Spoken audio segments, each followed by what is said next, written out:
আজকে অন্যরকম একটা রান্নার রেসিপি নিয়ে হাজির হয়ে গেলাম।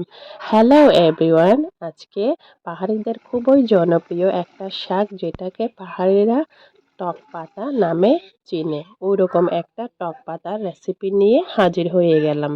প্রথমে আমি টক পাতাগুলোকে এইভাবে পরিষ্কার করে নিয়েছি। তারপরে তেল গরম হয়ে এলে তাতে চিংড়ি শুটকি এবং বড় সাইজের একটা পেঁয়াজ দিয়ে ভেজে নেব।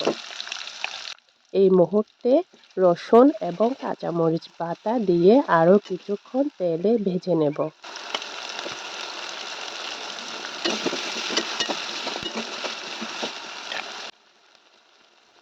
এইবার পরিমাণ মতো লবণ এবং সামান্য পরিমাণে হলুদ দিয়ে শুটকির পেস্ট অথবা নাপির পানি অ্যাড করব।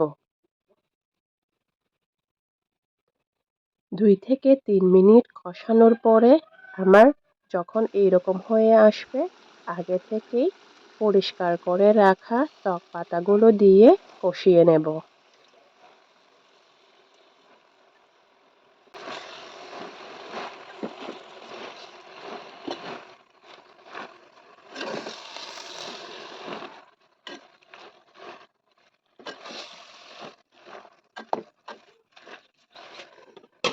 তারপরে পাতা এবং মশলাগুলো কষানোর পরে ঢাকনা দিয়ে 2 থেকে 3 মিনিট রেখে দিলে এইভাবে কমিয়ে আসবে পাতাগুলো।